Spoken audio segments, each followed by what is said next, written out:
Good afternoon, ladies and gentlemen. The pressure of being the last presenter. I would like to start by thanking our host at Parter. Thank you very much for having us here, wherever you are in the audience. And also thank you very much on behalf of Visa International for allowing us to rejoin your board. So thank you very much to Parter. I'd also like to thank ladies and gentlemen.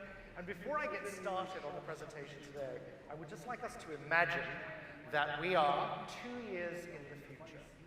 There we are. 2 years in the future. So we're 2 years in the future, we're sitting at home, it's a Sunday night. It's a Sunday night, we're in our own homes, in our own countries, we're in our pajamas. In one hand, we have a bowl of ice cream. In the other hand, we have our mobile phone. And we're sitting there on a Sunday night thinking to ourselves, uh-oh, tomorrow's Monday. How can I distract myself from the fact that tomorrow is Monday? So we look at our mobile phone, and we notice whatever social media platform that we use, that one of our favorite travel bloggers has actually logged a trip to Hong Kong that she's just done. So she's in Hong Kong, and up comes her itinerary. She's been on walks, she's been to the amusement parks, she has sampled the local cuisine, and there are the dim sum. The dim sum that she's had from a very small little Dai Pai Dong in Happy Valley, right? You can smell it. You actually put down your ice cream and you think to yourself, I want to go to Hong Kong. I deserve that itinerary. I deserve what she's just experienced, and I want to eat those dumplings. So I think up comes the booking button, and I press book now, and all of a sudden, her itinerary is loaded. I'm in a very sophisticated API-integrated online travel agent that has an itinerary, has the restaurants, has the flights, has everything I could potentially have right there in front of me. All I need to do is input my dates. So that's what I do. I input my dates, and what happens next? I start to book it.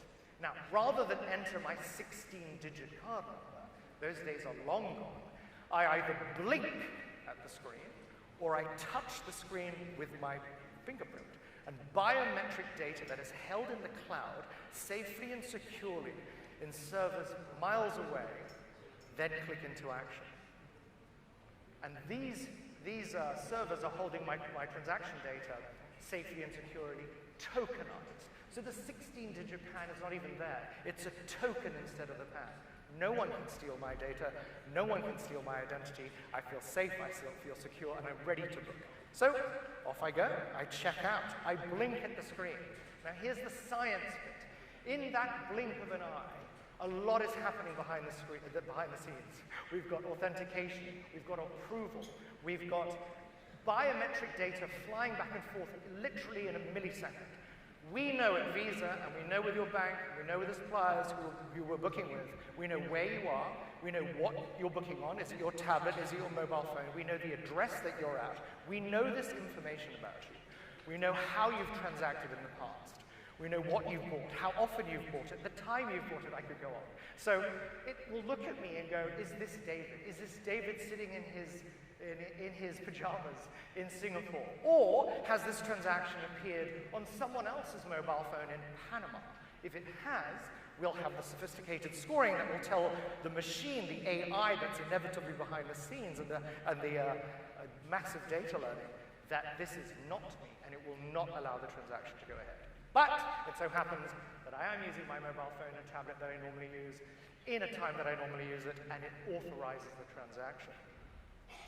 So, by authorizing the transaction, and I've been approved because it's the future and I do have enough money in the future, the bank then clicks in. The bank knows it's me. It knows I've just done a transaction. And its own AI server clicks in.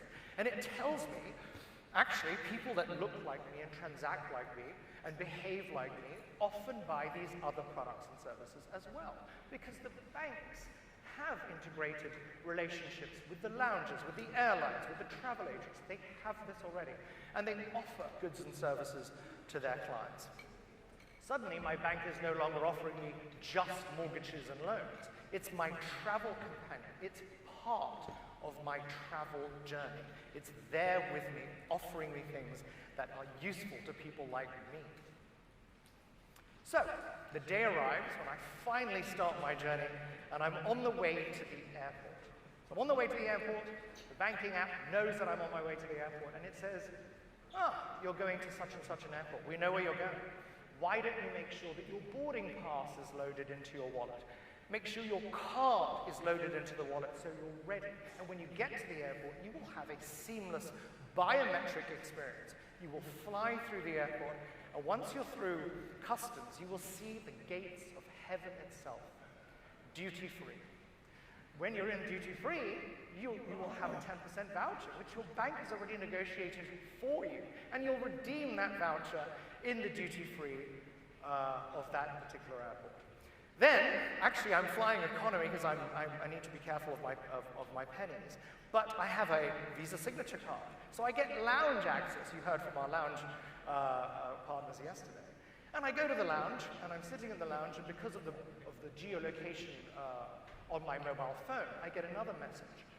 David, are you ready for the destination you're going to? Do you have your card loaded into a ride-hailing app for that country?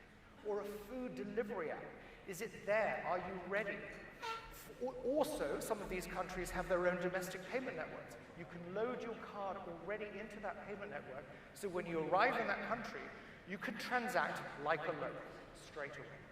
So, I load my card in, I make sure it's in the delivery app, I make sure it's in the food app, I make sure I'm ready to go. And I arrive in my destination,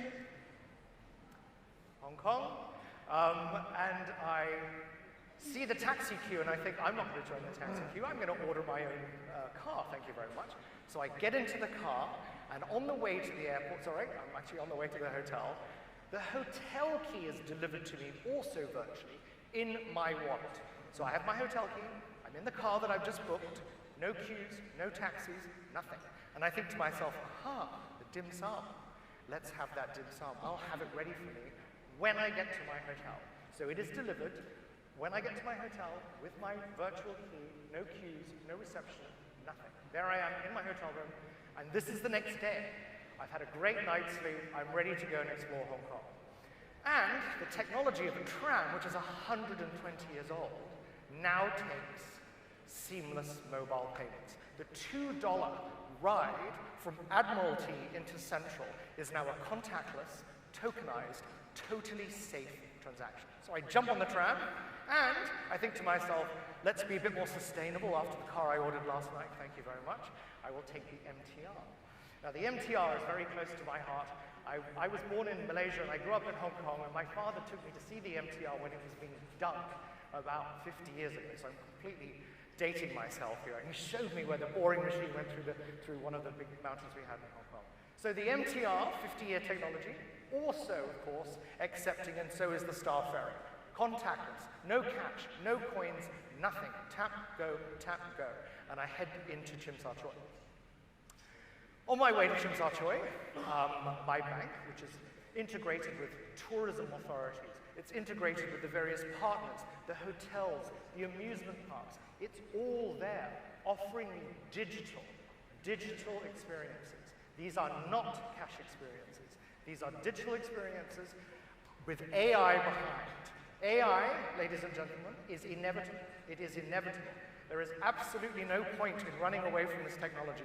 The only point is running towards it. AI is already here, it's here to stay. And it's offering me these goods and services live, with discounts, entirely contactless, entirely through digital experience. So, I avail of all these things, and I shop, and I dine, and I go to the noodle shop. I don't go to a Michelin restaurant. I go to a $10 US dollar, $100 Hong Kong dollar noodle shop, and I buy my noodles contactlessly with my mobile phone. Now, after all of that, reality bites. I go home, in my pajamas again, I'm sitting on my sofa, I've got my tub of ice cream, and I got my phone, and I look at my bank statement, and I'm like, oh, Lord, what did I do? How come I spent $1,000 more than I expected, US dollars? Who are those people in Lang Kwai Fong, those random people I bought a round of drinks for? So I've overspent. I've overspent by $1,000, and my bank offers me the availability to amortize those payments, or to spread those payments into 5 interest-free payments of $200. So over 5 months, I'll repay my bank interest-free Thank you very much. All integrated, all live. Then what do I do? What's the very next thing I do, ladies and gentlemen? Yep, I start to think to myself, time to go on holiday again. It's time to go to Bali this time. And the whole process begins again. So all of that is AI, it's deep learning, it's artificial intelligence, with integrated into the booking engines, the hotels, the authorization, the authentication, the anti-fraud networks, it's all there. So these are the 3 lessons I would like to leave everyone with, if you don't mind, this afternoon. The traveler journey has changed. Everyone has been talking about that over the last few days. It has changed irrevocably. And you heard the man from the Hong Kong Tourism Authority saying exactly what I'm saying. It's not just the Michelin restaurants. It's not just the high value. It's the $2 tram ride. It's the $10 bowl of noodles. This is already integrated. This is already digital. It's already happening. And the younger the tourist, typically the value could change up and down the value chain. Consumer experience is digital first for the modern traveler. There is absolutely no way of getting out of that. There is no going backwards from this. It is digital first. And all of the technology that I've just spoken about, every single thing this afternoon, exists today. None of this is future technology. It is all now. So I guess the last message I was had is don't run away from technology, run towards it. This technology exists today. Integration is differentiation. Failure to integrate with technology will be a failure in differentiation in any of our business, whether you're an online travel agent, whether you're a hotel, whether you're a restaurant for that matter, or whether you're a payment company. So differentiation is thanks to integration with technology. Thank you very much, ladies and gentlemen. I've really enjoyed seeing you today. Much appreciated. Thank you so much.